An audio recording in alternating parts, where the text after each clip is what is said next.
All right, well, welcome everybody. It is April 23rd, 2020.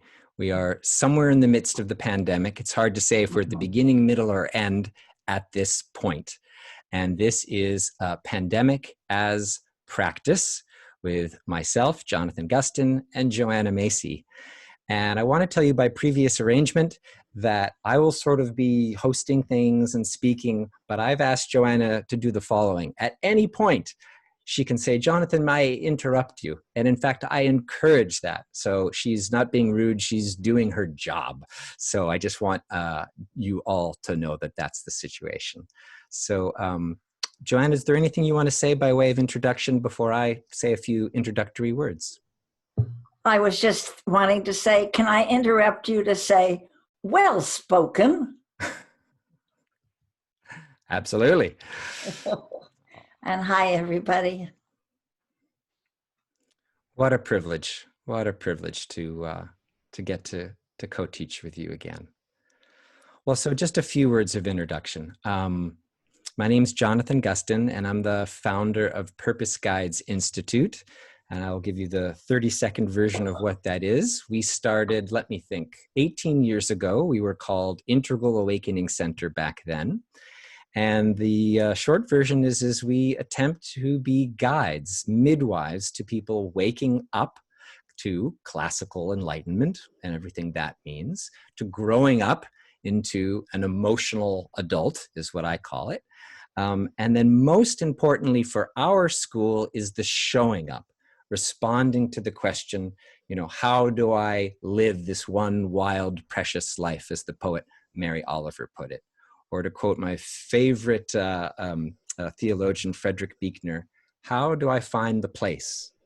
How do I locate the place where my deepest gladness and the world's hunger meets? And this is incredibly relevant at any time in human history, but it is especially relevant in the 2020s, which for many of us, myself included, we think of this as the pivotal decade. So the question of what do I do? What am I called to is all important. So we help people discover their soul level purpose, and we train people to become purpose guides. So that's Purpose Guides Institute. The origin of Pandemic as Practice is that climate change, to be honest. We started off as climate change as practice. And we did only a few iterations of that because it's the koan, it's the inquiry of our decade. But no sooner did that get going than COVID came, and it's just top of mind for us all. It is affecting us deeply, you know, the isolation that we're experiencing. So it's become Pandemic as Practice for the time being. I invited my teacher, my friend, my colleague, Joanna Macy. She was a professor of mine, 93, I guess, at the California Institute of Integral Studies. And we later became friends, and we taught once together. She comes as guest faculty to PGI. And I asked her, basically begged her, would you please come to one of these gatherings? And she said yes, so graciously. So that's the frame for the meeting.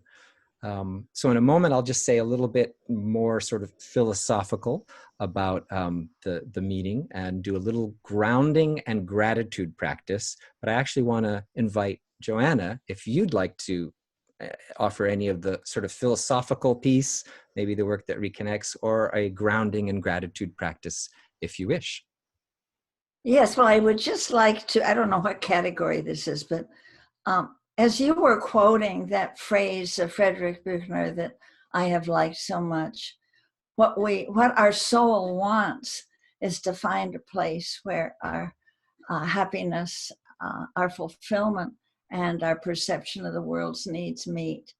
And I thought, oh, that must be, that it describes the excitement of the Bodhisattva, and almost the definition of that hero of the Buddhist tradition that is such a name that we don't have in English. So I've started using Bodhisattva when I'm talking to anybody. And that pretty much it's a word that many people have already heard and appropriated, or at least understand. It's the one with the boundless heart. Mm. And I've had the experience in the last decade that I actually feel in my chest a sense of expansion. And so our hearts want to grow. Our economy does not need to grow. We don't need a growth economy. That's bringing us a lot of woe, but our hearts do. And so I just love. So do you want, shall I invite the gratitude council? That would be lovely. Okay. Well, Well, I was actually inviting you to, you can do whatever you like, Joanna, at all times. I was inviting you just to do a little brief gratitude and grounding practice, and then we were going to go into the big council, the despair, anxiety council. That's what I was intending, but take it as whatever you'd like. and each person will have a chance to speak there for a couple of minutes, right? At the council, but that won't happen No, until but about in the 5 or 10 gratitude, minutes. the gateway of gratitude. We can begin with that. Sure, we could do it that way. No, but I mean, what you're about to do now, what we're. Oh, so I was thinking that it would be good to begin our entire meeting just with a silent, one of us guiding, just to kind of come into our bodies and feel the groundingness of just, like being together in community and being able to breathe. Just a little 2-minute thing on that. Is that something you would lead Oh, us well, in? I am sensing that, especially as we are meeting virtually from around the world, from as close as someone in Berkeley in Bay Area to someone in Western Europe, someone in maybe a little early in Japan, but at any case, we are coming together by an act of choice. We are choosing to be with each other. This is a place that we know we will feel our mutual belonging on this exquisite living planet. That we come from Earth, of Gaia. That we belong to our Earth and to each other. In a way, we want to understand. We want to make that understanding alive in us all the time, whenever we choose in any case. And so to remember, here's a breath. I trust that breath. I'll be breathing till I die. I'm choosing to be here, and I'm meeting people who are breathing the atmosphere of this planet all around it. And I can rest into that and feel my weight holding the sweet power of gravity holding me to earth,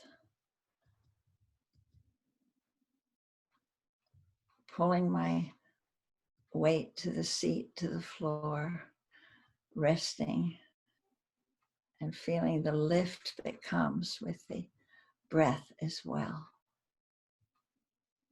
Now, Jonathan, guide us in opening to our speaking, the gratitude that I heard you say something wonderful about it. It seems to me, and you're actually one of the teachers who pointed this out to me, that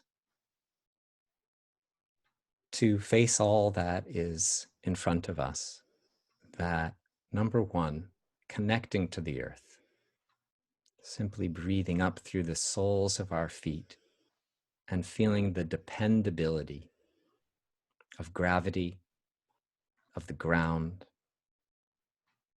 It's so easy to be swept by the waves that we experience listening to the news or in our own lives. So feeling this connection to the earth right now.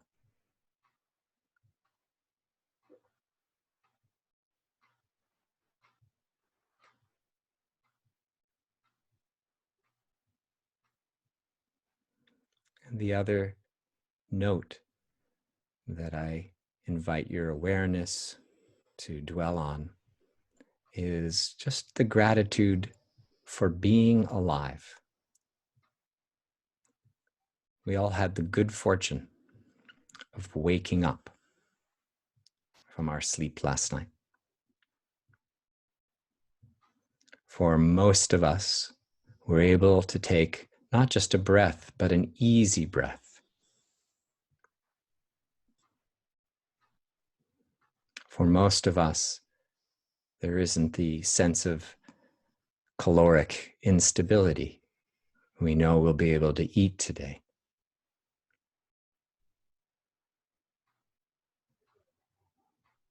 So letting these truths, if they are true for you, ground your experience.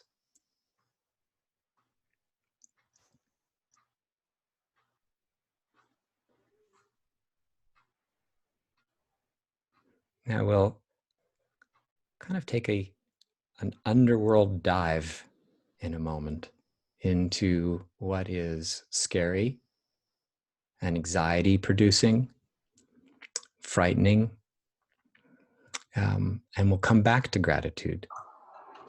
So what I want to suggest is that we just look as a group. I'm going to ask Joanna a couple of questions, and then we're going to move into a circle. We could call it an anxiety council, a despair council, basically the emotions, the challenging emotions that you may be experiencing now or later or just yesterday in regards to the myriad crises that we face as a species and then put upon all species. So I'm actually just going to share a slide and then ask Joanna a couple questions. And that didn't work.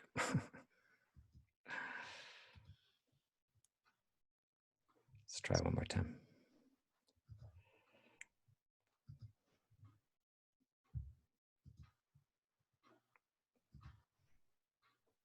Can you raise your hand if you can see the slide that I just put up? It seems to not be, I'll try one more time, and if not, I'll just describe what was there. Now you're sharing, Jonathan. Okay, great, thank you.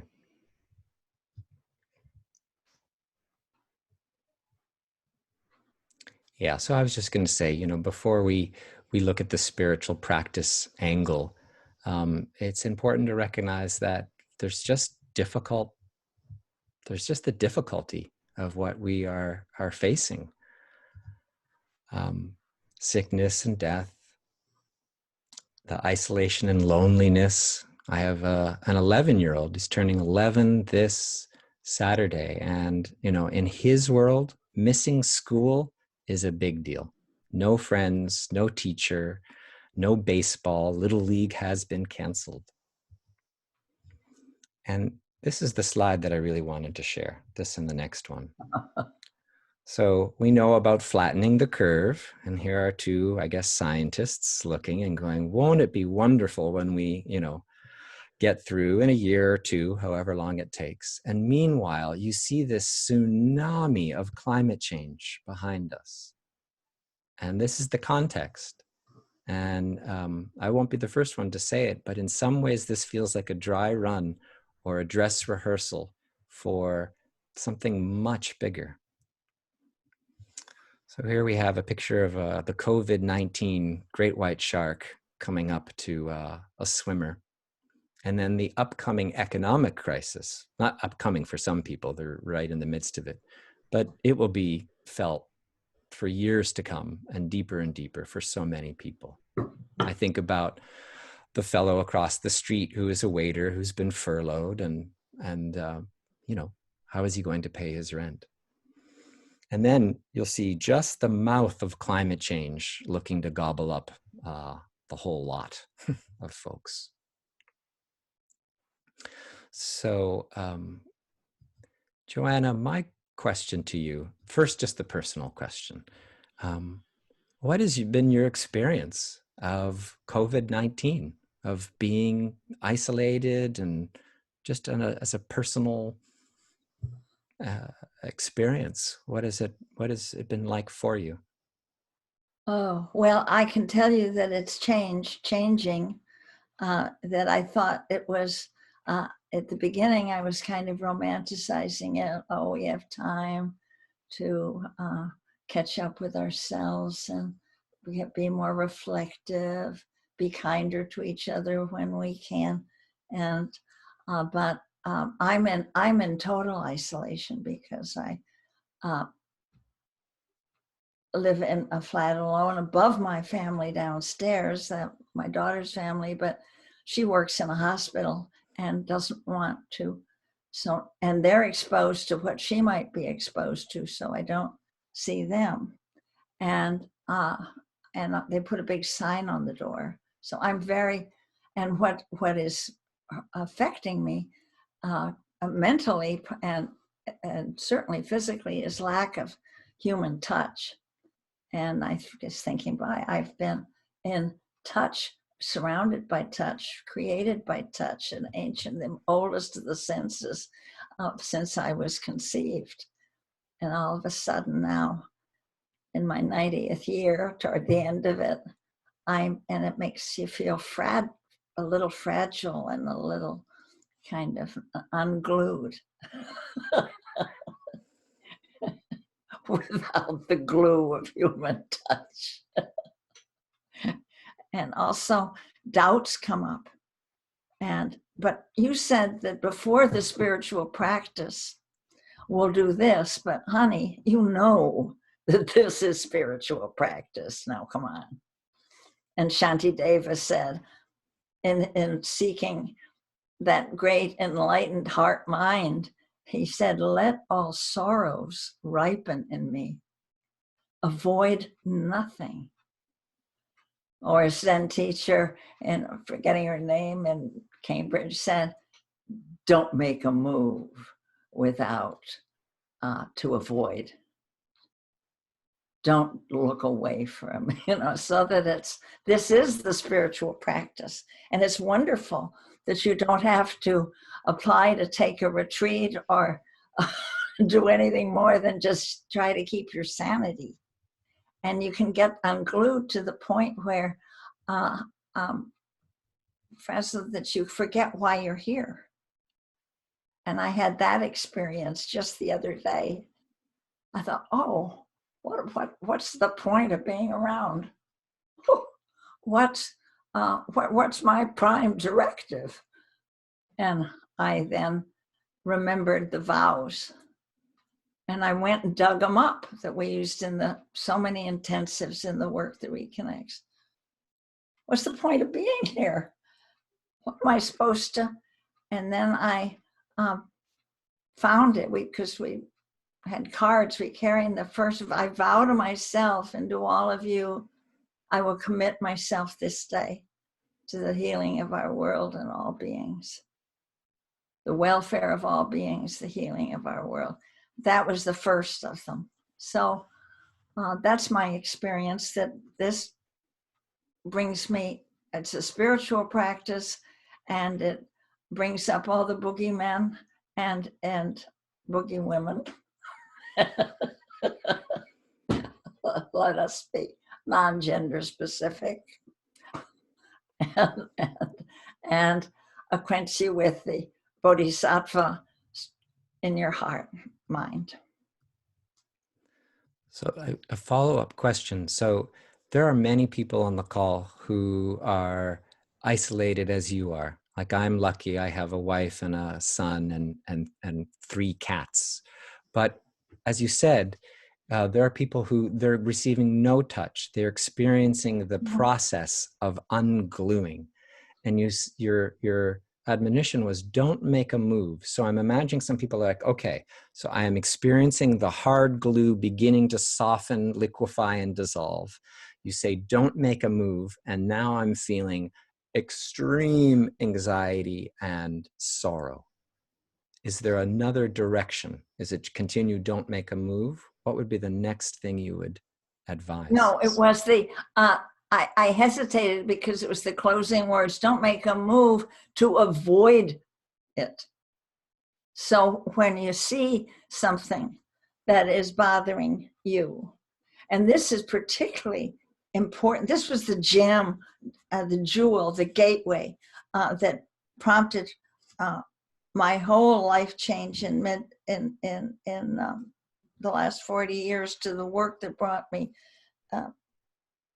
to myself, was the realizing that our culture gives us all sorts of everything: distractions, pharmaceuticals, pleasure, drugs, everything, to avoid what we're feeling, or to be pain-free. Beautiful. Speaking of the distractions, I want to invite people to not use the chat. And I know that seems maybe a little draconian, because some people enjoy doing the chat while people are speaking. But as a council, it would be like we're all sitting around the fire together, and some of us are chatting to each other. So if it's urgent, one of the staff of PGI will answer you. But I just really invite you to give your full attention to what Joanna is speaking. So that's my invitation. And what Jonathan is teaching. And what I'm teaching. And what the other speakers are teaching. Perfect. Good.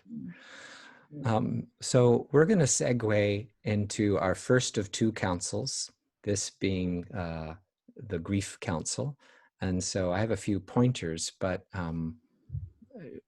maybe I'll share them and then ask you to share, Joanna. Yeah. Okay. So let me put the share screen up again. Hopefully this time I'll do it well. Okay. Can you just raise your hand and wave it to indicate that I was successful? Oh, very good. All right. So this is a simple council. I'm just going to call this one a heart council. A little different than other councils. So number one, my request is please share feelings, not facts. There are many important facts about COVID-19 and climate change. We could talk about methane gas and this and that. Not so much for the council. This is more, how does my heart feel in this time? And the second is listening. Mostly you'll be listening, which is itself an exquisite and extraordinary meditation. And that is to say, let each person in your heart have their experience. Don't try to chat and console them or unmute and give them great advice. Joanna agrees. Good. Yeah, no comfort. No comfort. Let the person, if they're coming unglued, then there's a word I love, blessing. The blessing. I'm a therapist, meditation teacher, and purpose guide. And sometimes I realize as a therapist, they're not coming to be fixed. They want me to see what they experience as broken and have me bless it, not actively, but through my listening. And you can do that as well. Please only speak when you have the talking stick. That'll be self-evident in a moment what that is. Now, some of you will be in a group with a council guardian, a council tender. That person will introduce themselves, tell you a little bit about themselves in 30 seconds, and they're responsible to do the following. If you go on too long, they will stop you. If you start to lecture the council about politics and science, even if your lecture is superb, they will interrupt you. And if you go off topic and start talking about electric cars and their utility versus gas cars, great, lovely, but this council's not the place for that. So in conclusion, a council is not a discussion, and it's not a debate, and it's not a lecture. It's a sacred space to listen from the heart and to speak from the heart. So I'm going to ask Jonathan Binder to get that council ready. And Joanna, please share a little, if you'd like to, about counsel, especially this what we're calling a despair, anxiety. Oh, I should say this. We will, in the middle of this gathering, have an opportunity to break into dyads to say what we feel gratitude for COVID-19, the climate crisis. So know that that's coming. And this is really more asking, are there any tender or painful places in your heart around this? Okay, Joanna, Yes, anything you want to add? Wait, I thought I had something brilliant, or not so brilliant, but important to say. And that is, I guess I'll have to wait. Okay, I'll talk for 30 more seconds and I bet it'll boom. Yeah. If you don't have a council tender, because we have 1,000 people on the call and I don't have enough staff to staff that many, we're going to keep it to about groups of 8. Jonathan, yes? I need to interrupt. We're limited to 50 breakout groups, so it's a bigger council. Okay, all right. 20 people per group. Oh, okay. Well, then in that case, you're going to have to be very succinct, because what we wanted to do is have everyone to have 2 minutes to spread out and really speak. But this is a 2-hour gathering, so I'm so sorry. There's a Zoom limitation we didn't anticipate.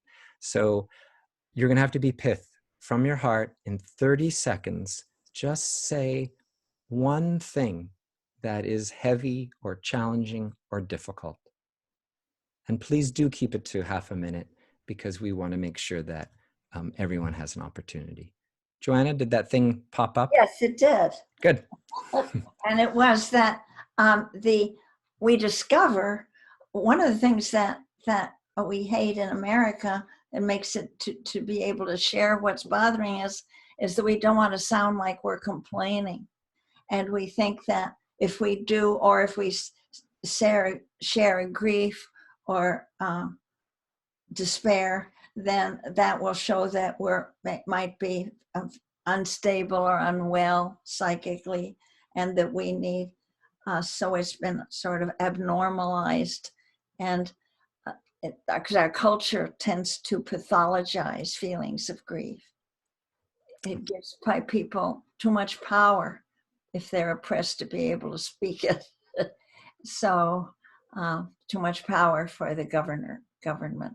And, so what you're touching is not problems so much as you're caring. These feelings come out of your caring. They're noted with a caring heart. They're heard with caring ears. It's not because you're crazy or complaining. It's because you care. Oh, perfect. Yeah. Your caring is welcome. And if it feels like, or you decide to label it as complaining, that's okay too. Oh, good. So you can, I'll demonstrate. I am so sad for my son that he doesn't get to play baseball. That is pretty small in the pantheon of problems that many people are facing. And so I'm okay with saying I'm finding that hard. All right. So we're going to have 15 minutes. Please, you'll see a message from time to time that will remind your breakout group that how many minutes are left. Please don't ignore it. Take a look at it, read it, because it'll help the whole group moderate itself. So if you don't have a council tender, let's do this. Attempt to go shortest hair person. If you're bald, you're going first, to longest hair person. So you can self-regulate if you don't want to do it that way, but that's my suggestion. Shortest hair person to long hair person, 30 seconds each. And the council question is, what's in your heart as you face the pandemic, COVID-19? It's okay to care and it's okay to complain. So Jonathan Binder, if you would put us into the breakout groups. And when he does that, you'll see a button that says accept breakout groups. And so you'll click that button and you'll be whisked away to your breakout group.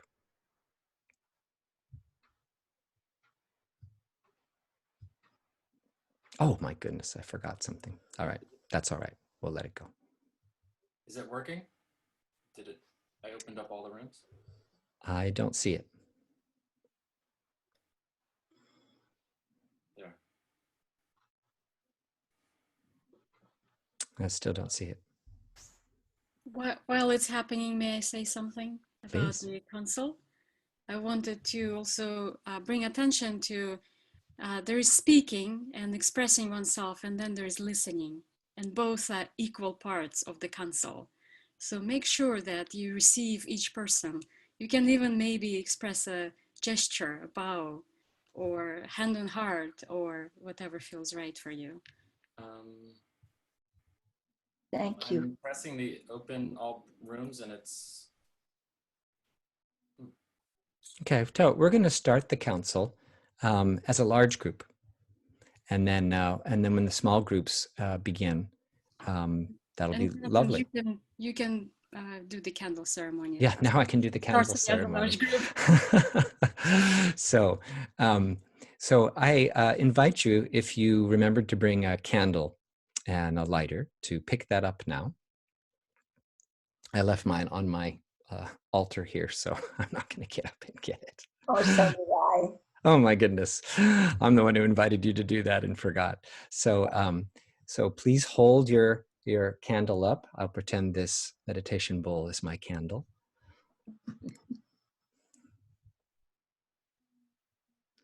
And on the count of 3, I'm going to invite you to light this flame and then keep it up so that we can all share the beauty of flames all over the planet. So 3, 2, and 1. Pretend my thing is a lighter.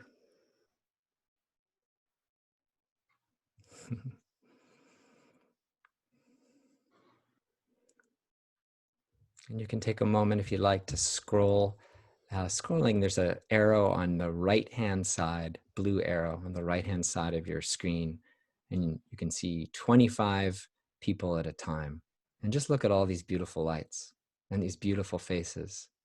The young ones and the gray-haireds and all in between. From Hamburg and Vancouver, from Brazil, from Maine and Italy. North Carolina, from Osaka, Japan, from Vermont and Lake Tahoe. Beautiful. So you can put your candle down,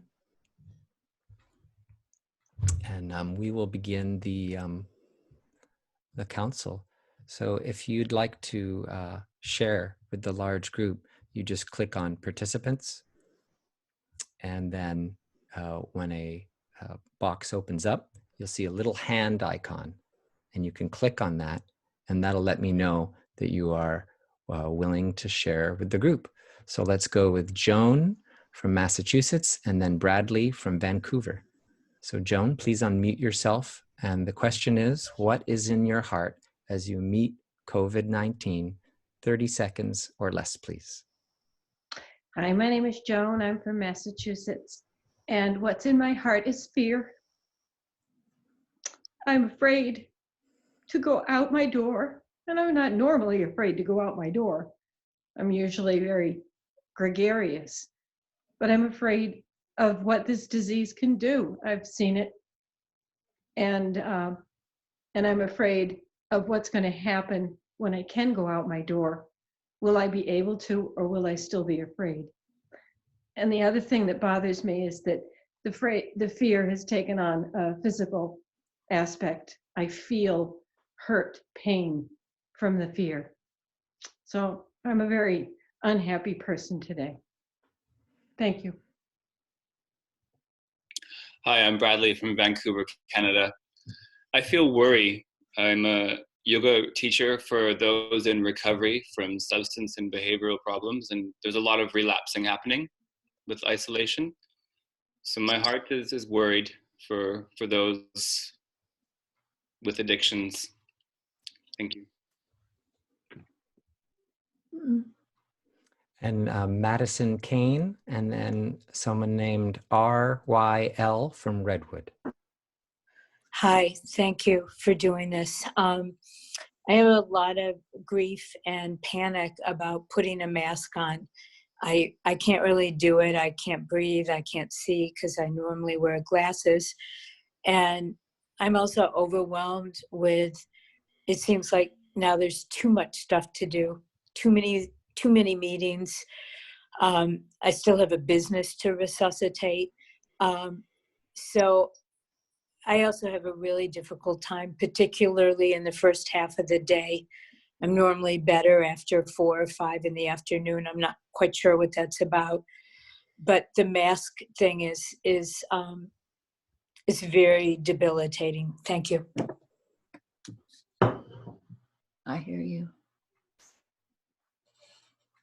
My name's Rill. I'm in Redwood City. My heart is heavy with mourning for everyone who's dying in a medical institution without someone holding their hand. That the nature of what we're dealing with doesn't let us be at each other's side during that transition time. Thank you. Warmly received. Emily from Portland, and then Gary from North Carolina.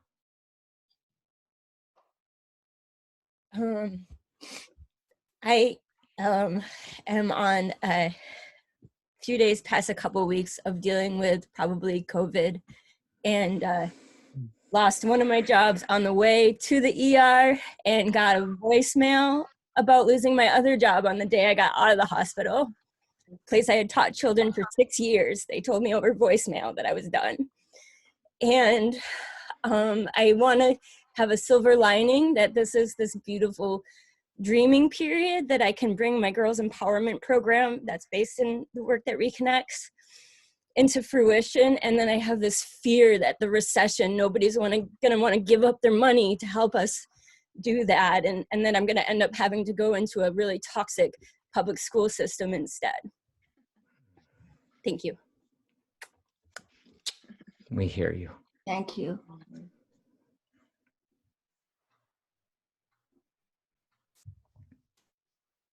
Gary from North Carolina.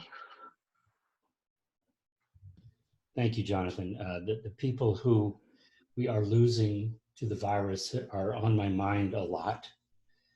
I don't know a single one of them, but I feel like they are giving us something that cannot be measured and that we have to respond in a big way. So my heart is just sort of full of the possibilities of what we have to do, what is before us. And that what we do, to a degree, we do not only for ourselves, but for them. Warmly received. Nate and Diana, that's one unit. And then Brandon from San Diego. Hello, well, it's just Diana, hi. I think I am overwhelmed with sadness, but I'm in this beautiful life here in Olympia, Washington, but I had this experience of walking at the ocean the other day, and there was nobody around because they're really not supposed to be there. And so I thought it would be a beautiful break from media and feelings, but instead I felt so sad that so many other people could not be there in this beautiful healing place. And I didn't expect that. And so I'm still carrying that sadness of people being stuck in apartments or homes or places where they can't go out and get that solace of nature. Thank you. Much love. This is Brandon. Great to be with you all. Thank you for this, Jonathan. Maybe I'm going to breakout. I just want to say I have a lot of anticipatory grief around what's to come and people in poverty doing what they need to do to stay fed and to go out and earn when there's no jobs. And also, if this is the great turning, which Joanna, I'm so hopeful it is, I fear it won't be a peaceful one. Amen. Warmly received. Just as counsel tender, I want to let you know that it looks like we're not going to be able to do the breakout groups, which is disappointing. But we are going to continue for at least another 5 minutes doing what we're doing in the large group. And I'll integrate some way for each of us to express what's in our hearts. So let's just take a moment, actually. Just a pause. Of course, Joanna, you're always welcome to say something if you choose to.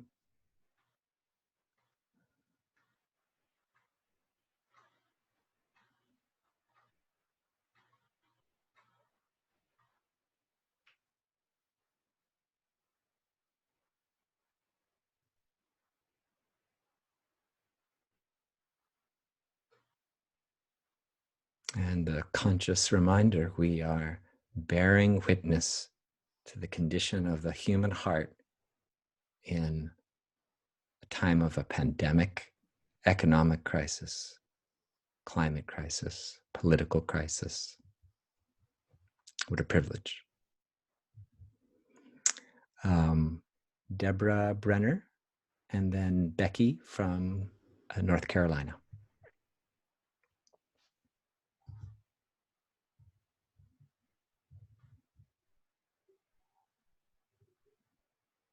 I have successfully unmuted. You did. I think the main feeling that I wrestle with is I appreciate that the virus perforce has constricted our human footprint. And I hope that we as a human species can learn from that to voluntarily choose to make and keep our footprint much smaller, because I fear the forces that are in the other direction. Received. Johnson, if we may hear from folks from North America only, that would be great too. Excellent idea. But we're still going to go with whoever I said next. Becky in North Carolina. Yeah. Yes, so just had an Earth Day, and I've been living with many years of conflict about even existing because of the burden, the resource taken from my life. And so this COVID just accentuates the conflict. Early on, I talked to my family and said, don't put me on a respirator. I don't want to take those resources. So the struggle is very full in me right now. Thank you. Jen and Jill from Bristol, UK.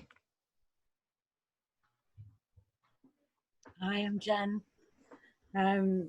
Yeah, I really echo pretty much exactly what Brandon said, actually, that the world's going to look a very different place when this is over, and we really have no idea which direction it's going to go. And I have hope that people have kind of awoken to more human kindness and connection and community, but in the scarcity that's going to inevitably come, I'm fearful for how people are going to respond to that and the level of control that may or may not happen on a government level.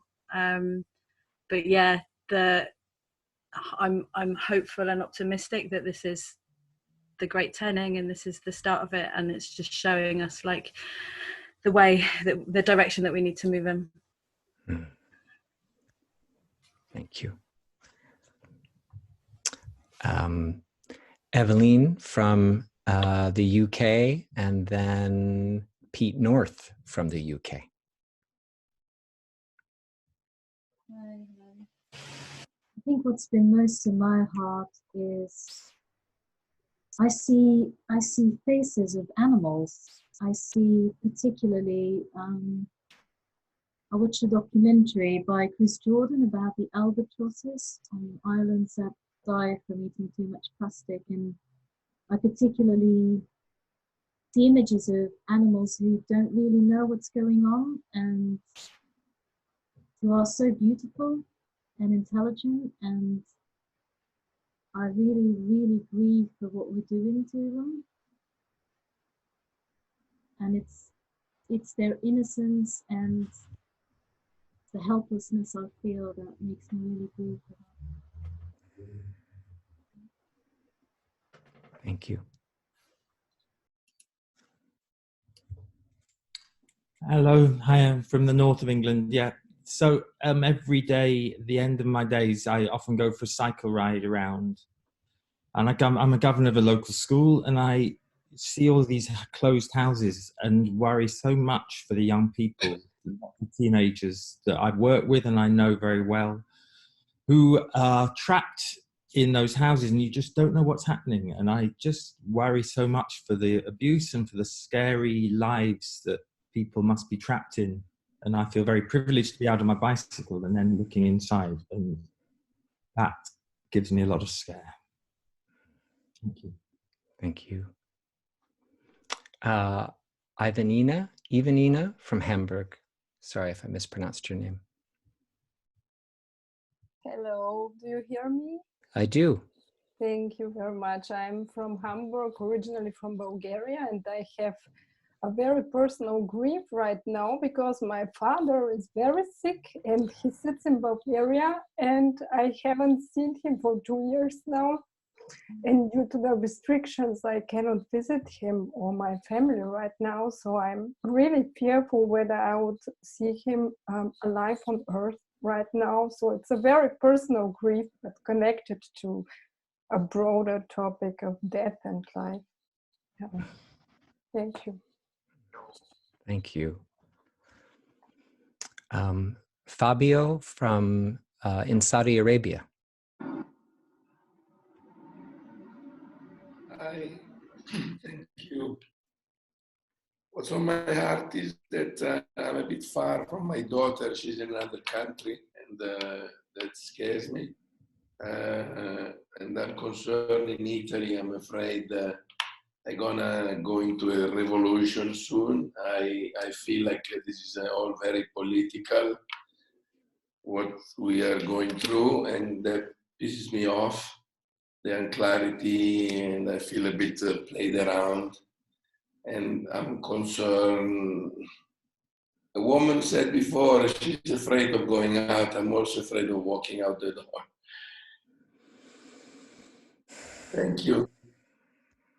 Warmly received. Yael from Israel, then Monica from Switzerland.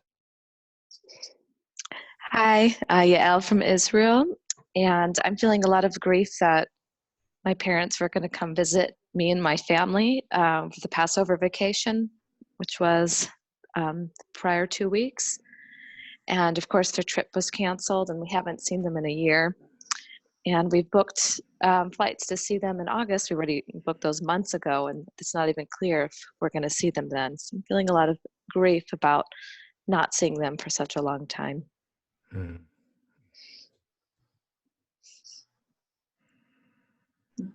Thank you. Hi, everybody. I'm a bit afraid that I'm representing the bad guys here. I'm a human resources officer for a company of 4,500 employees, and we're fighting for the survival of the company. And we had to close down Mexico, had to let go of 200 people, and we continuously are in lockdown in Spain, Turkey, and in Germany, and we have to let go more people in order to survive and have enough work for the rest of the company. So every day I just feel so sad and alone in taking these decisions. Thank you. So just a note, we're going to go 5 more minutes. And before we do, I invite you, if you care to, Breathe.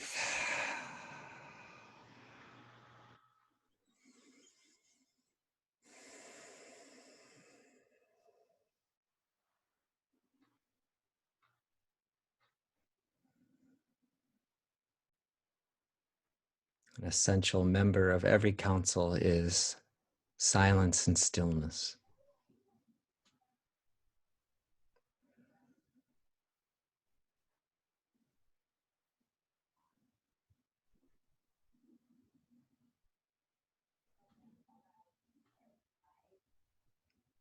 This listening one after another itself is a challenging practice for some of us.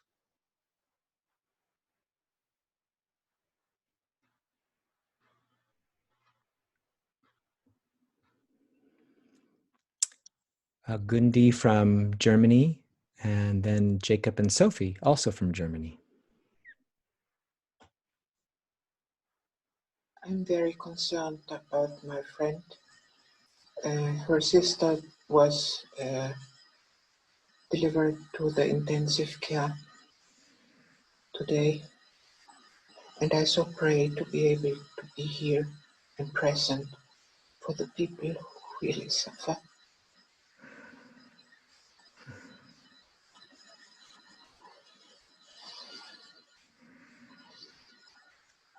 Thank you.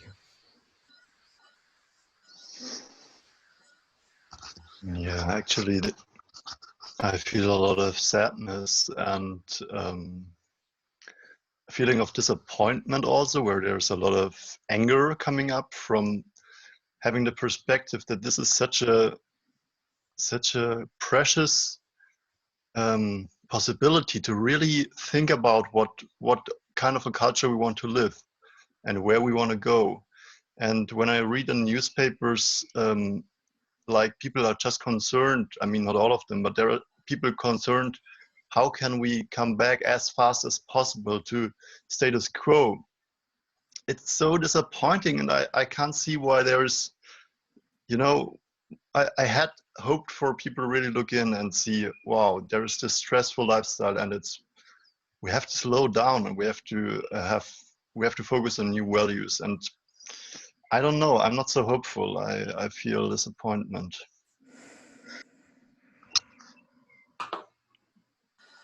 Received.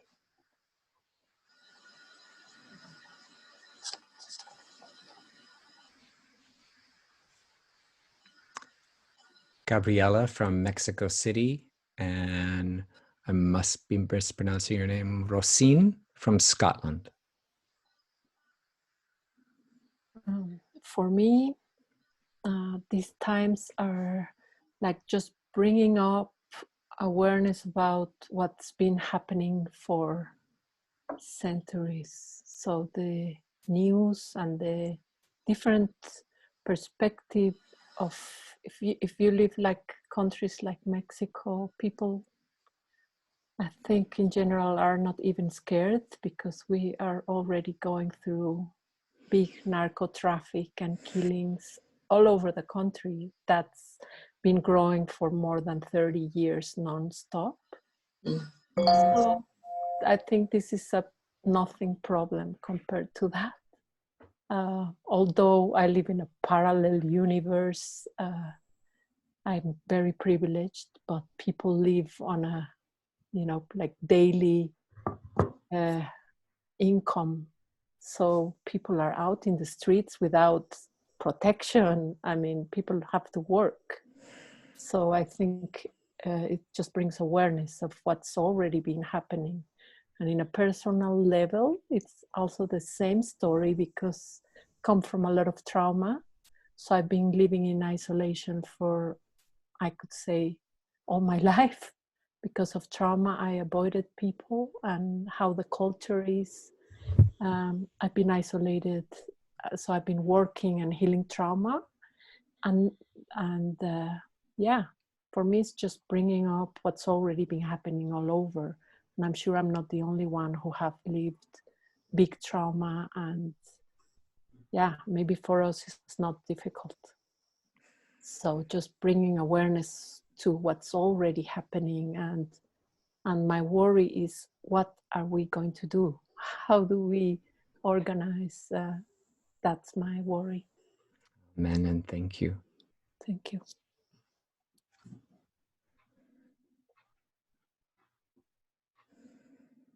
Hello, hi, I'm Roisin. I'm here in Scotland on the west coast. And what is in my heart at this time is endurance. I am self-employed.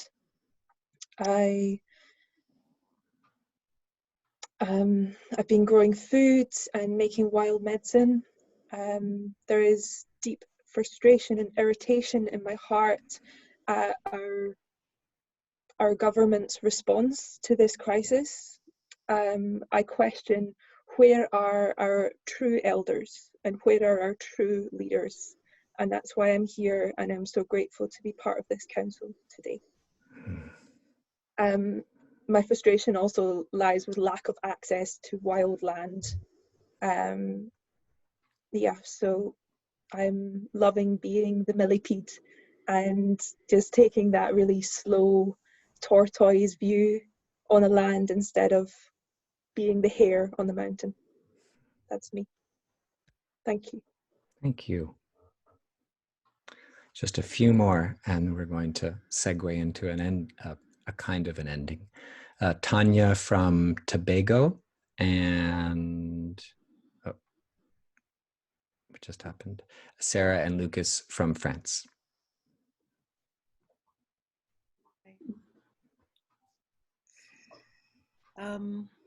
I just wanted to add perspective from another place, from a very small island. Can you speak up a little louder, please? Yeah, sure. No, I just wanted to add perspective from a very small island that is largely tourism dependent, and what it's been like here. Small islands tend to have very robust responses to these kinds of things. But what that means is that the whole island has been shut down. And at first it was okay because we could still walk on the beach and we could still be outside. But because we're a people that congregate outside quite a bit, they stopped the outside part after the first week or so of our lockdown. And it's sad. I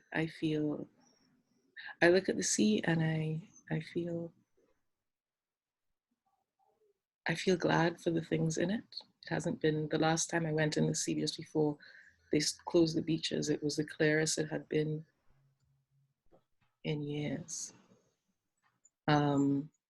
which was really, and there's so much about the tourism industry that's challenging in terms of the way that it operates normally. But there's also so many people that are without work now. And it's not work that will come back. My own work won't come back right now. Or possibly, I'm a massage therapist as well. I miss being able to touch people. And I don't know when, like on a personal level, I don't know when that will change. And my family's own business, having to let people go because it's tourism, that have been with you for over 35 years, and not being able to hug or to not being able to have the kind of contact that is very natural. It's very strange. And I know that there will come a time when that will be, that will be different. But yeah, it's very strange. And I know, Joanna, I know we're in the great turning. I know this is all good. But It's so wonderful.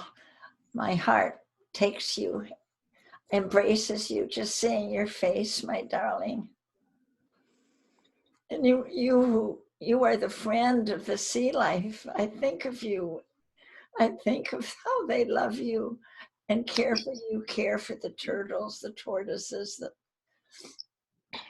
The police told us we couldn't go on the beach anymore for the turtle patrol. And I said, well, you all better keep an eye on the beach then, because if they're going to close it, because we're not an essential service. So my hope is that everything will be okay, but I know that the economic situation means that people will be, poachers will be probably, so far so good, but depending on how long this goes on. And that's a reality for a lot of tourism places where there's wildlife as part of it too, where poaching has been part of the story. That is, like, everything is breathing, everything is doing what it has to do, but the intersection is rough. There's a lot of friction at the intersection, at the overlaps. So we'll see. I'm with you. Thank you. I'm so glad to be. Thank you, thank you, thank you. All right, we need to come in for a landing, maybe one more or two more. Carolina from Costa Rica. Hi. Hello. Hello, we can see you. Hello, do you see me? Okay. Yes. Well, I feel frustrated. I feel sad. I feel angry. And I feel disappointed because I think that what we're living is kind of our responsibility as well. Because of that disconnection we have with Mother Earth and with each other, I think. And that's the way I feel sometimes. And I would like to do something, but sometimes I feel lonely as well in this time, you know.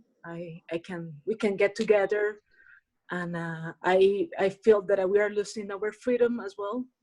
And that's make me sad, but it's the result of our actions in some way, I guess. And I would like to do something to change that, but right now I feel that I'm tired, you know. I don't have the freedom to do something and to get together and to change the situation and help each other. Yeah. Thank you. Let's end with Edwards Tran from Vietnam. Hello, can you hear me clearly? I can hear you clearly. I'm sorry, the line in Vietnam is so bad, so I cannot turn the video that clear. I try with the candle, but it's look like a horror movie, so I think better let it be like that. I'm so thankful for being here with you all. At this moment, it's already 2 in the morning. I listen to my feeling in this pandemic, and I feel like all of the horrible emotions every day, and it's swim like the wave in the ocean. So at the morning, somehow I feel hopeful, and sometimes I feel confused. And I think the most terrible emotion for me is that I don't know whether my family gonna be okay, and if I will be there with them in let's say in the darkest hours. So that's worry me the most. That thing that not happened with myself but with my family. And I'm glad that finally I can recognize that emotion clearly. Thank you all. Thank you so much for your sharing, and to all of you. Thank you. Again, just the pause and silence and stillness, and then Joanna, if you see fit to, please speak whatever you'd like to that's in your heart.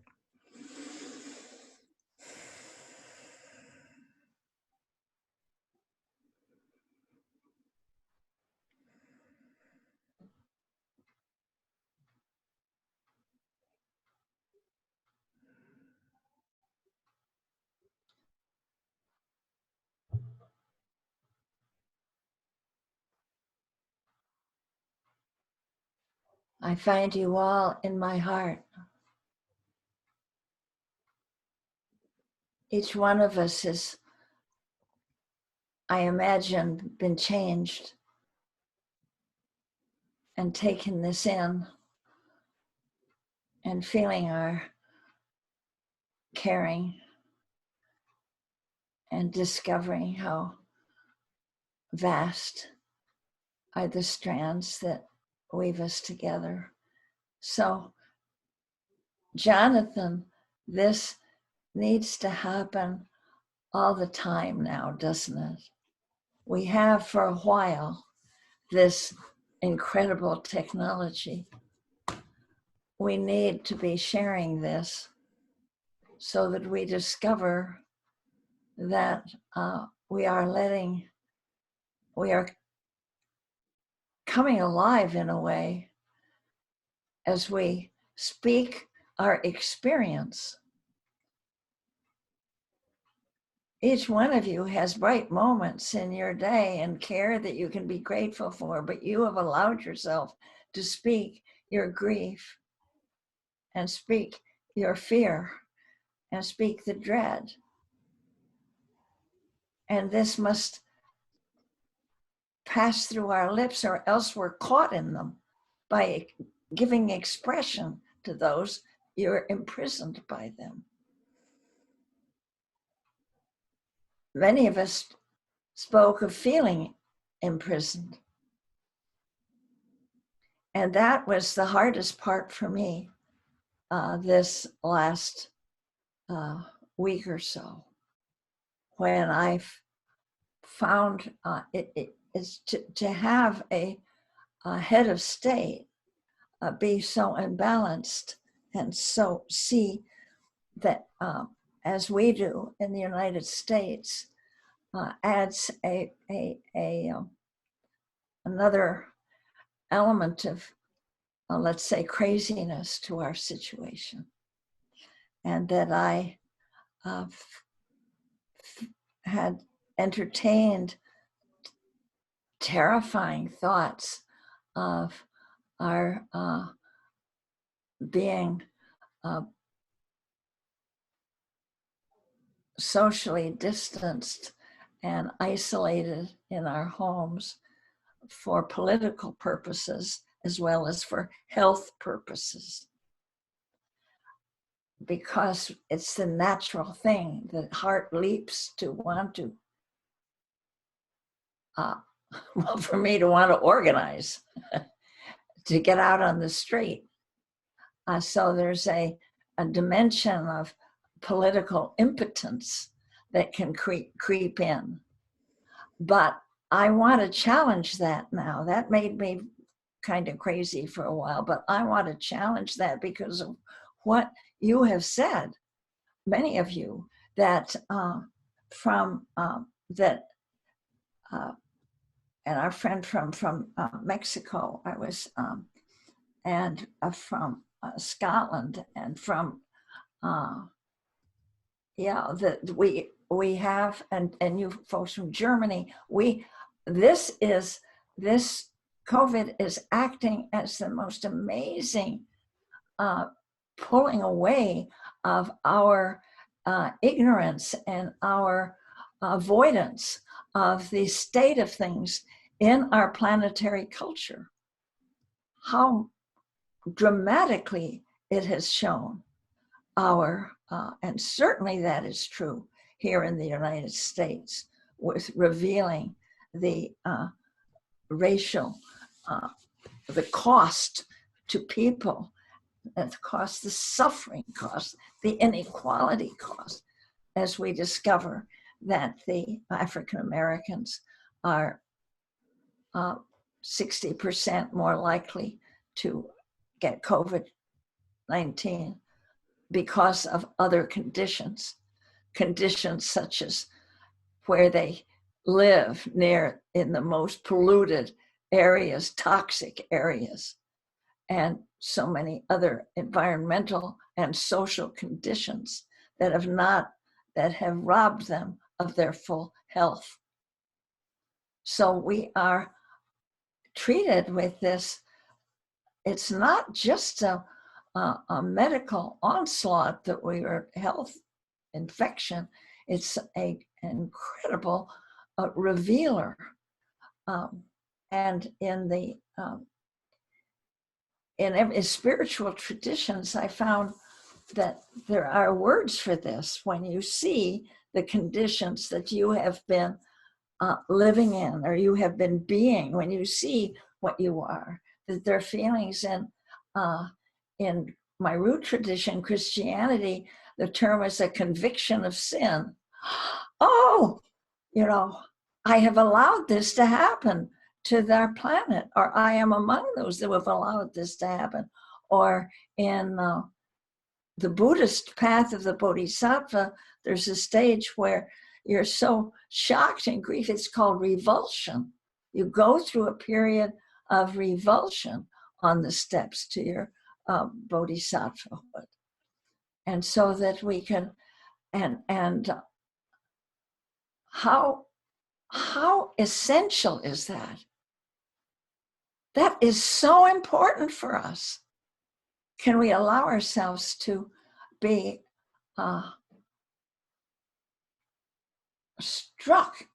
thunderstruck by that? Because without that, we're not going to get to the world we want. We're not going to be able to find conditions that embody our sense of justice and our values of love and equality and equal access and health for all, for the welfare of all beings. If we want to heal our world and the welfare of all, we've got to know what a mess we've made of things under the last, 5 centuries maybe, or more, but at least. And so we need to see this, and what a wonderful time for us to conspire. We've been conspiring, breathing together as we listen to each other. And now we can, I think, as Jakob from Germany was surprised that there was so little planning. Well, give us a chance. We're just about to. We can roll up our sleeves. We can use this phenomenal instrument that I think we may not have it long. That's my fear too. I've had that for years, but our electricity system is quite shaky. But let's not waste time visioning together, beginning to see with new eyes. Our hearts are broken at the conditions that we've been. We realize we wouldn't want to go back to normal. So I really want to tell you that I love you so for your courage to be here and just seeing your faces. I want to keep you in my hearts. I have several. Oh, Jonathan, tell what you're feeling too. Top of heart is actually gratitude. It's in this moment, having listened to people speak so authentically, and so many, every word were my words, but I found myself feeling quite nourished. So right below that, great grief. That picture that I showed of the human, the COVID shark, the economic shark, and the climate change shark.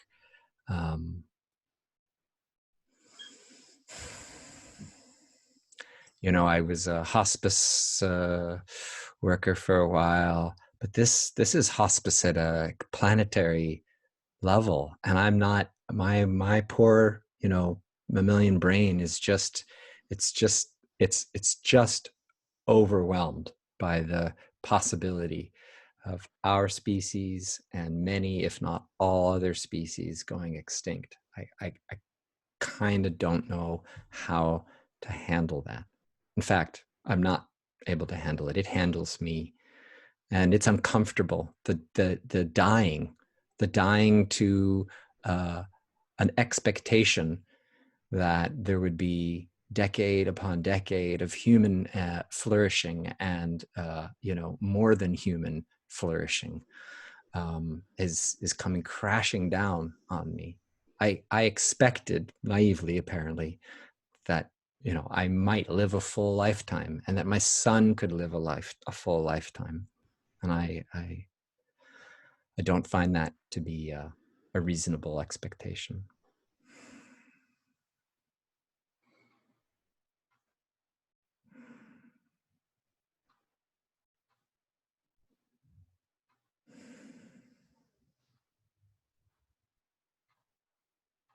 And I'm here, I'm alive, I'm breathing, I have a heart, I have hands. My son, boy, he gave it to me the other day. 3 weeks ago, he said this in a whiny voice, but he said it pure. He said, he's 11, he's turning 11 on Saturday. Why do I have to be alive at a time of pandemic, climate change, and Donald Trump? And my jaw, I didn't have an answer. And then the other day, he said, complaining, but rightfully so, he said, why is it that all the adults have created this climate change situation and none of them are doing anything?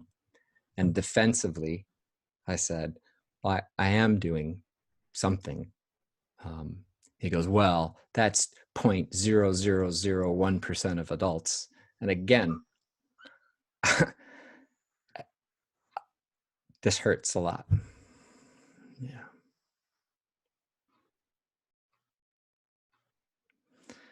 So thank you, Joanna, for asking what was in my heart. There were so many people who raised their hand, and because we couldn't do small breakout groups, I want to invite everybody to do what Joanna suggested, which is to allow to pass through your lips out loud, not unmuted, because then it would be a cacophony of sound. So I do want to hear you, but just know I will be looking at screen after screen of watching your mouth move. And of course, if you're listening to the recording, take this opportunity not just to watch and bear witness, but to participate with your words.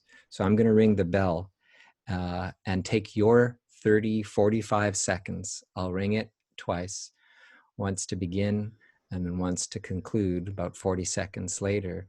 And if it is your wish, respond to this question at a time of great crisis. What do you find in your heart that wants to move and pass through your lips? But remember, please stay muted. But I'll keep watching you, and as will Joanna, all the screens. Here we go. What's in your heart?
Let's take 10 more seconds.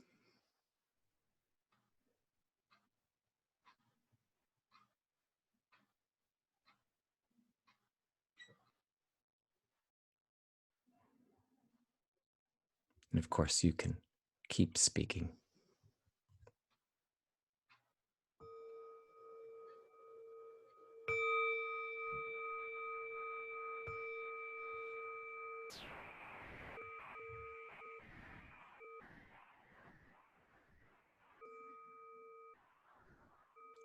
If it serves you, a little bow to your group mates. And if you haven't already, opening up the ears of your soul through the power of imagination, knowing that you've just received 1,000 or more shares from the heart and letting that in.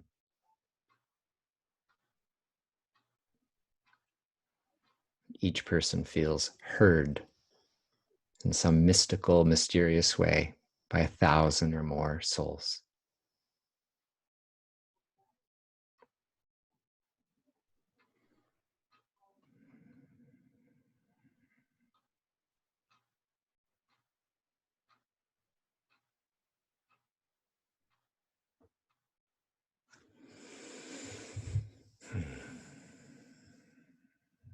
Thank you.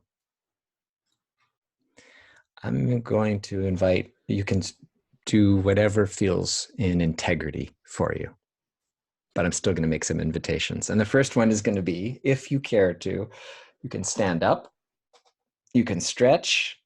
We still have 33 minutes left of our gathering, and the poor body, at least mine, is saying, stretch me.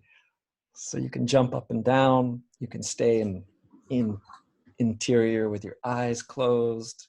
You can do what I'm doing. It's just stretching with your arms. Whatever feels true for you. Let's take another 30 seconds. Ah.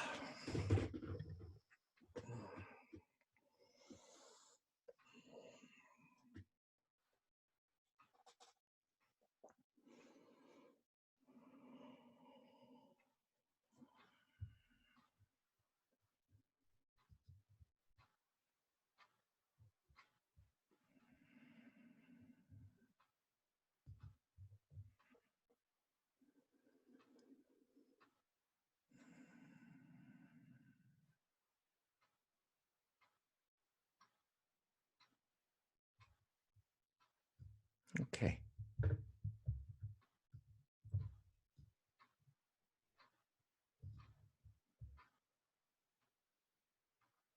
So if you have your hand up, if you can put it down, if I knew how to, oh wait, clear all. Ha! Okay, I managed to do it.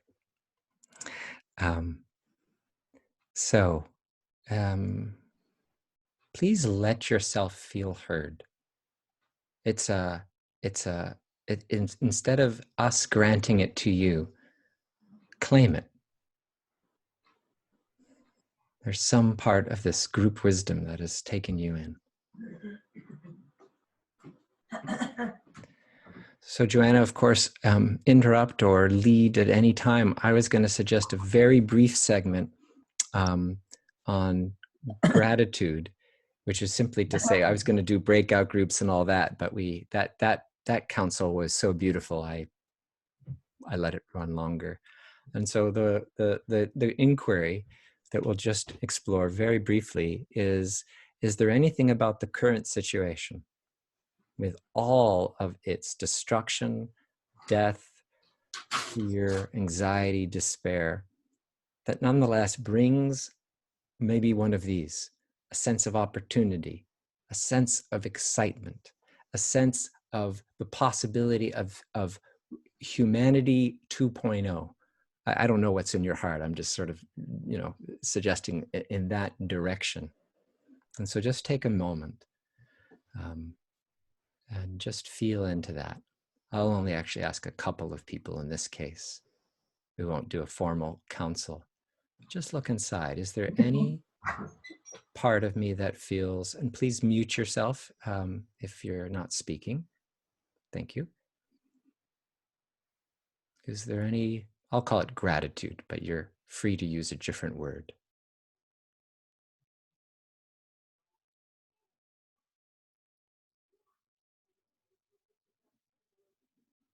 I'll start.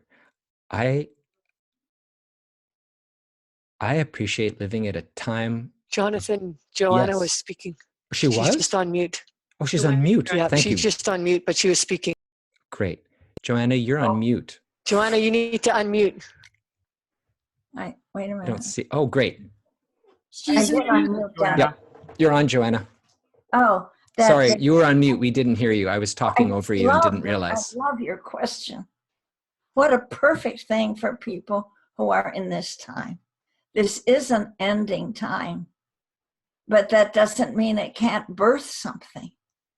And your humanity 2.0, let's not get distracted by how long we have, but let the love and gratitude ignite in our hearts that we're alive now. And we have so much in common. You've just brought all these people for me to look at, listen to, and love, and that have so many gifts and talents that I don't have. You know, like Carolina went down in Costa Rica talking about her show and her first show for the earth. Wow, this is what kind of thing we need. So I would like us to think of ourselves as creators, or what we can cook up first in fancy, but also we have to think about what we want to see to while we're still around. Thank you. Please keep interrupting anytime. and not interrupting, that's not actually the right word, but you know what I mean. All right, I would like to just hear from a couple of people, just 15 seconds, gratitude. Let's begin with Dom. Yeah. Yes? Hi, I don't know how to raise my hand, but my heart's beating so fast. Go for it, Rachel. You're on. How could anyone ever tell you you are anything less than beautiful? How could anyone ever tell you you are less than whole? How could anyone fail to notice that your loving is a miracle? How deeply you're connected to my soul.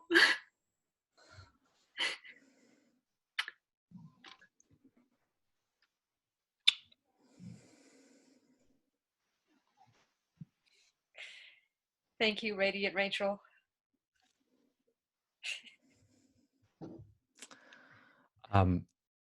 Wow. Dominic from Germany, Emily from Brooklyn.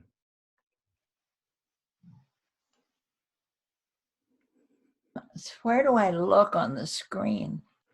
So Joanna, if you, in the upper right-hand corner, this is for everybody, there's you can go speaker view, or you see a little 9 little squares, and you can go back and forth between those. Oh, good. Yeah. What I'm really grateful for is that so many of us have been talking about change is coming by disaster or by design, but it will come. And now everybody gets it. Like, we've been talking about it for so many years, but now everybody knows what we've been talking about, and it opens new doors of imagination that were unexpected a couple of months ago. And it's shocking and it's frightening, and it opens up so incredible amounts of possibilities. And I'm aware that this is also a privileged perspective, living in conditions that are quite comfortable right now compared to many other places. I'm aware of that. Thank you. Thank you. So all the more need to use it. Yeah. Yes.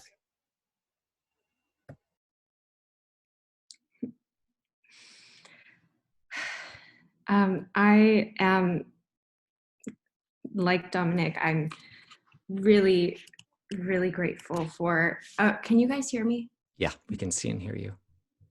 I'm really grateful for the privilege that I have. I'm able to stay somewhere where I can really listen to myself and listen to myself deeply in a way that I wasn't able to do pre-pandemic where I live. It's just so easy to get caught up in making it. Like, I live in New York City. I'm a performing artist, and it's just, I always feel the hustle, even if I'm injured and I'm out of the game for a little bit. But I'm just so grateful for the opportunity to listen to myself and to walk in the park and listen to the birds and the ground and the beauty that's always been there. And I feel like I'm letting myself feel it. And so I'm really grateful for that.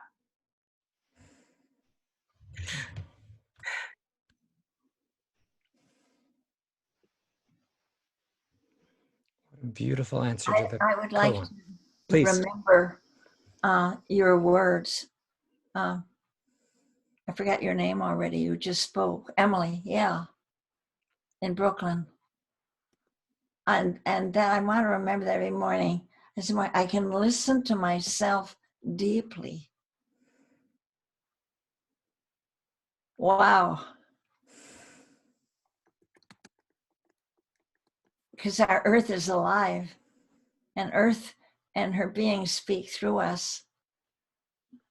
We can begin to speak and feel for others as well. Thank you, Emily.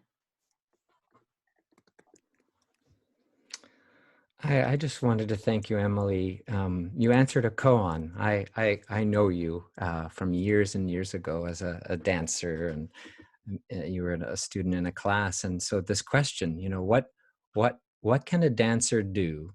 What does a dancer do in the time of COVID-19? And the broader dance, and this would be for all of you, what does the massage therapist do? I mean, it's not obvious to me what a massage therapist massages, but anyway, I'll use the dancing one. And so that's, your heart is cracked open. It's so obvious, and the wisdom is leaking out of you. This is beautiful. And so for all of us to stay close to this question, whatever we thought our delivery vehicle is, right? So I use this idea of, you know, if you order a pizza, it can come by foot, it can come by truck, it can come by bicycle. And your bicycle was to be a dancer, is to be a dancer. And now the question is, well, now that you can't really dance. Well, I guess you can on Zoom, but mostly stages. Yeah. And so what is your true dance? What were you always expressing at the center of your dance? And my guess is you just expressed it beautifully for all of us to see. That, my friends, was her dance. I've never actually seen her, quote unquote, dance, but I think I just did. So what caused her to dance? Isn't that something that a pandemic can bring out our dance at full transmissive power? It's so beautiful. I just want to respond to that and share with you a little bit about what that is. It's being still and listening to the dance of the ground, and like listening to the dance of the world outside. And it's moving only when I'm inspired to move, not moving because I'm a dancer and I have to move. Yeah. And thank you all for this. It's so great. Thank you, thank you, thank you. Joanna, we have a couple of options.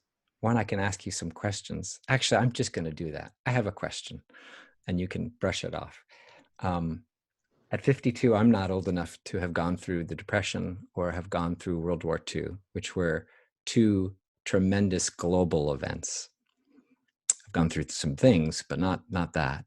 I'm wondering, is there anything from having been a child and teenager through those years that, because because we may be in this for the long haul. Well, we are with the climate change, but nonetheless, is there anything from your experience, both things you did well or didn't do well, that you just, wisdom from the elders is what I might call it. So if there's anything that elicits in you that you care to share. I have many other questions, but I'll leave it at that well, one. I can just say it in a sentence right now. Gratitude that I missed the consumer culture. I was not socialized. That I grew up in the 30s of in the Great Depression.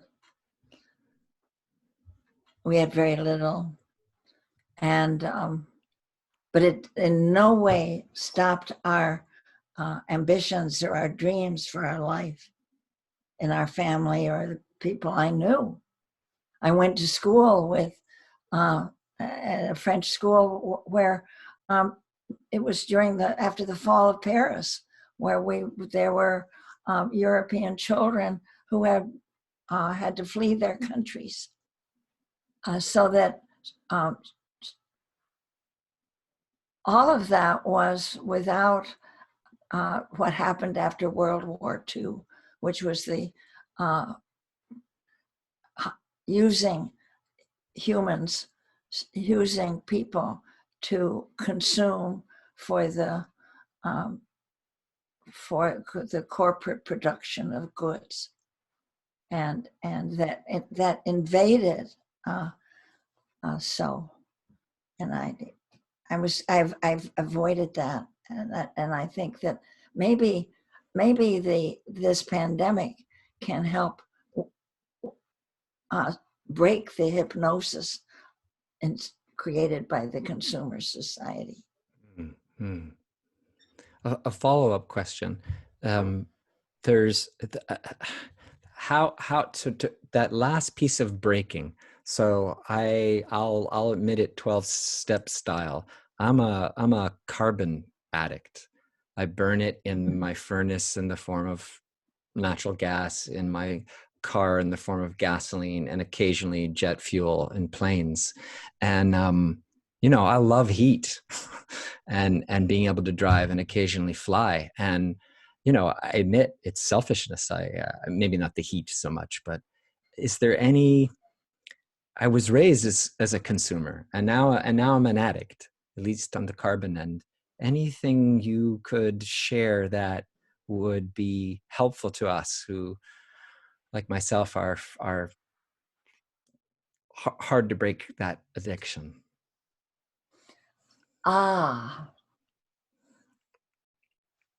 Well, first of all, consider that your self-hatred doesn't help, self-loathing, self-accusation. So consider yourself an expert in addiction, because as you just manifested.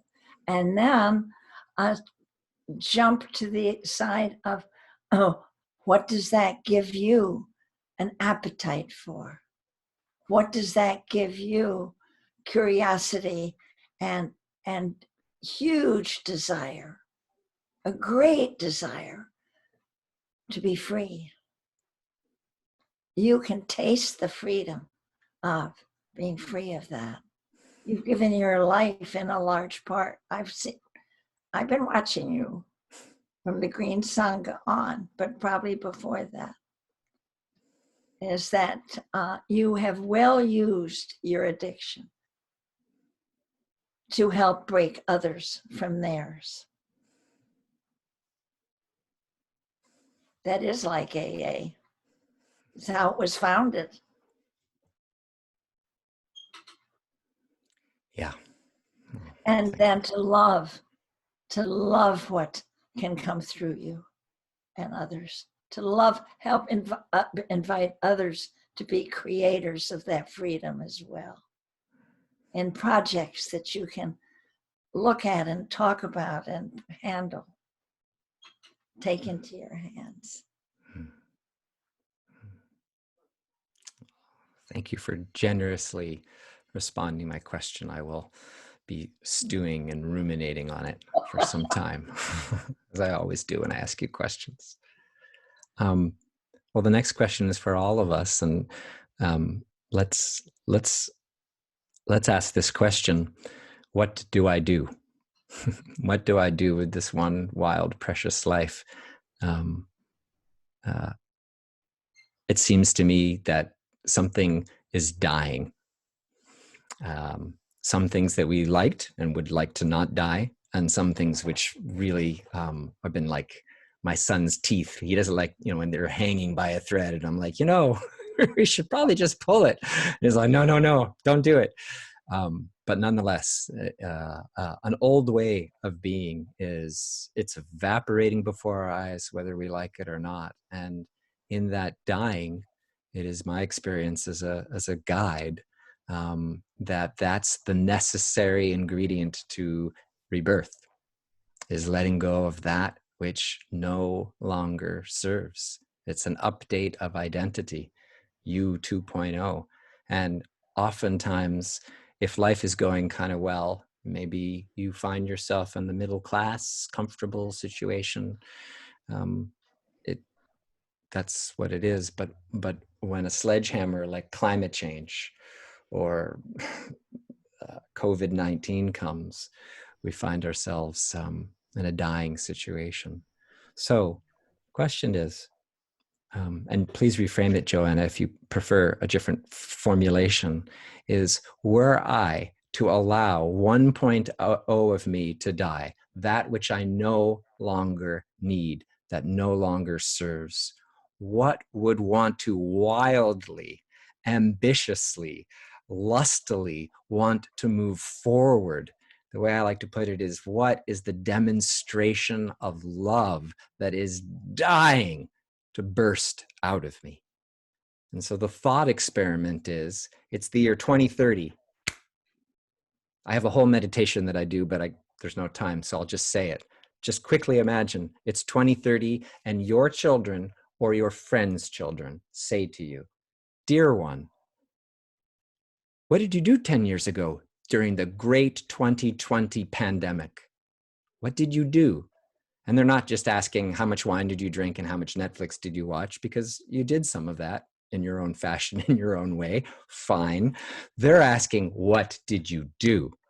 And so if you'd like to, and Joanna, join in anytime, close your eyes and imagine that you are 10x courageous to what you think you're capable of doing. There are more words, but that's the main one. And somehow, some way, your love courageously started to shine ever more brightly, both just in your presence, your essence, when you would walk into a room, but importantly, in action, in movement. What did you do? And allow some image. It can be words or a thought, but even more powerful sometimes is an image. So just take a minute. You're looking back 10 years from now, and you were blessed with courage, and you responded passionately. What did you do during the great pandemic?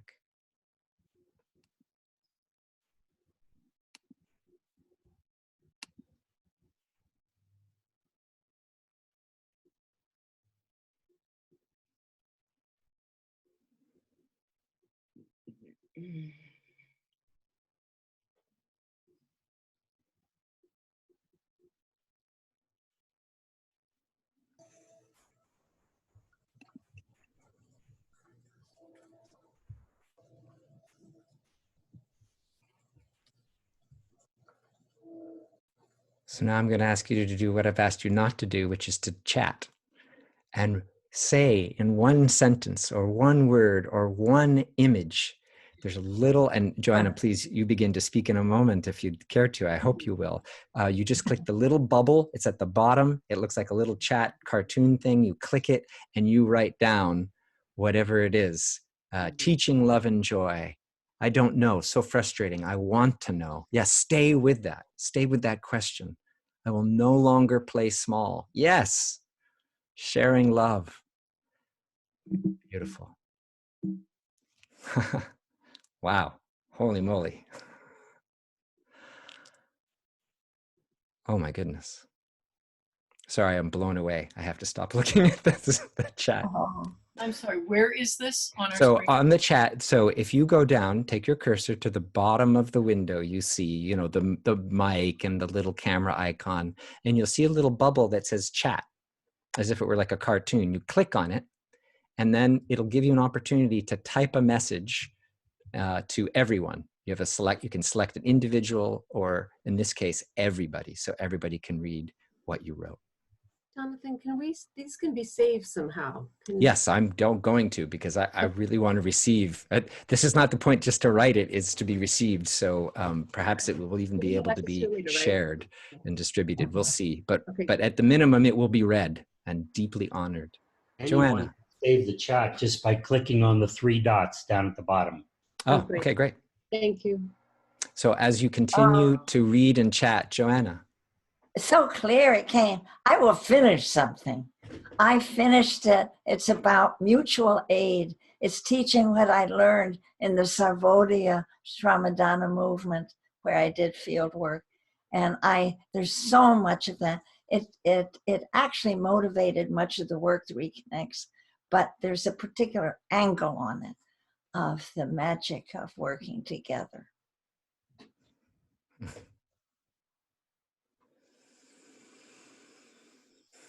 Oh, I want to read all. How can the rest of us read this? I'm gonna save it and then share it. So okay. Yeah, I know it's going by very quickly.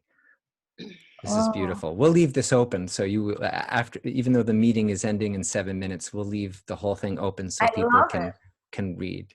Yeah. So Joanna, we're going to be ending in 7 minutes. My plan was to just offer a little meditation, very brief now, about what can never be injured. So if there's something different you want to do, or if you want to speak to that inquiry, or lead the meditation yourself, you're open to do any or all of those. I want to hear yours, and also because I am so deeply moved. My heart is like a freshly turned field with a lot of seeds falling on it. Yes. Well, let me ask you this question to lead us into the meditation. Is it your experience right now? Is there something of you in you that can never be injured, never be harmed? I'm not Socratically leading you, so if that's not the case, that's fine. But is there something that can, because I'm not forcing anyone to feel this, just, is there? It's a question. Is there something that you experience? There is, to be perfectly honest, there are times when I know that there is. There are times when, and then there are periods when I forget it. But that sometimes it's in looking at the sky. It's often out of doors, but sometimes it's in a moment of loving somebody.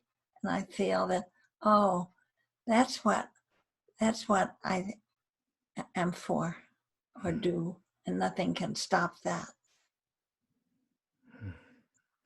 Nothing can stop our connection with each other. It doesn't belong to anybody. It doesn't belong to you or me. It arises as we meet each other without defenses. It arises from the undefended heart. And it rose a lot today with you.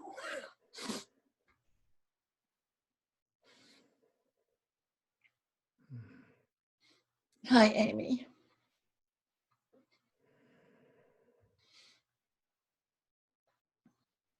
Yeah, so she just led the meditation. If you want to just close your eyes, we'll just be a 2-minute version.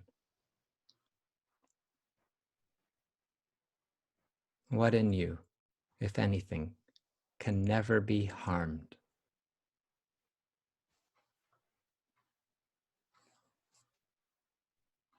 instead of seeking it or thinking about it, I invite you to be taken by it, to sink into that which has never and will never be harmed.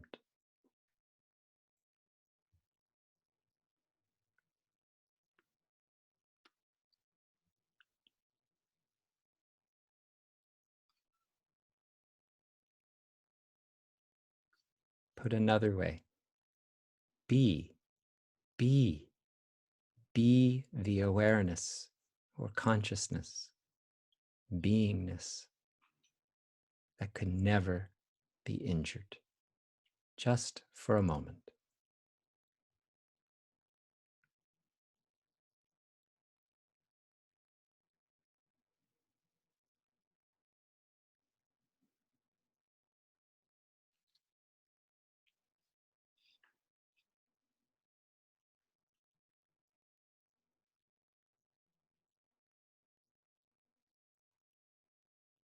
Rest, abide as the awareness, the primordial ground that can never be hurt.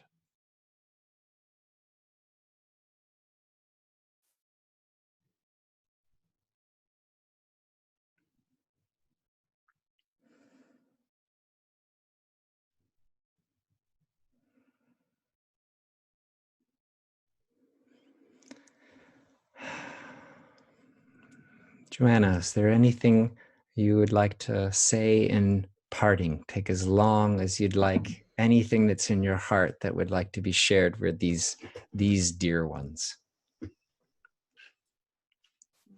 There aren't really words for something that big. But I am feeling a lot of gratitude to you. And you got to just sit there and listen to it for just a minute. You have used this life, are using it, not losing it, you are using it so well. We were late in starting and you were so calm. You always dance me aside from my sense of having caused trouble. You always dance me away from any feelings of inadequacy. You love these people. You welcome them together. And everybody feels that. Everybody feels the love that won't be stopped when you stop. And I just have to say that for them, because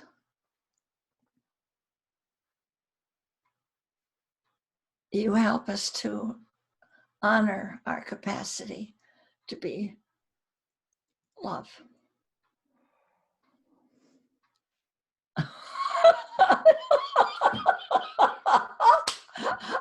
That's crazy. Isn't that wonderful? You know it, of course. And you, dear one, dance me into courage. You are one of the most courageous people I know. Not just the harrowing tales of going across the Chinese border under a refrigerator in a cart into Tibet, where Chinese army people swarming. Like that's sort of not me, but it is you. And you dance me into courage. And then the courage that you demonstrated here through your willingness to let your heart be penetrated by all of the stories and the grief. And you dance me into perseverance, into what's the word? Continuity. There's a better word, but I can't remember it. Into consistent, into whatever the word is. You keep going. you are in it for the long haul. You've taken care of your instrument so that you can keep playing and keep rosining the bow. You're good. Joanna is going to be 91 on May 3rd. Is that right? Second. It's May it's 2nd. a week from tomorrow. Week from Saturday. And at 5 o'clock, and you can. It's a Zoom online. Come to my birthday party. So I was just great. So I was just going to plug it. The launch of the book. There's an amazing new book. I will put this all in the email. Suffice it to say, it is free. It is live. It is a virtual but real birthday party celebrating Joanna and the launch of her new book. So I will put the link for you. Which is called A Wild Love for the World. That's another thing you could say for love, is it doesn't cost anything. What a beautiful title and way to end our meeting. May you all experience a wild, unrestrained love for the world, starting with yourself, with all your personality warts and all, and let it just keep moving into the world, both as just in its radiant form and in its way of acting. That's my prayer and blessing. A wild love for the world. Could we say that all together? Will you be a conductor so we can say her title all together as a closing? Okay. On the count of 3, we're going to say, be a wild love for the world. So here we go. 1, 2, 3. For the world. Be a wild love for the world. For the world.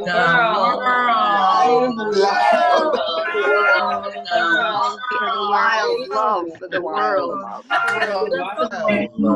Joanna, For the world.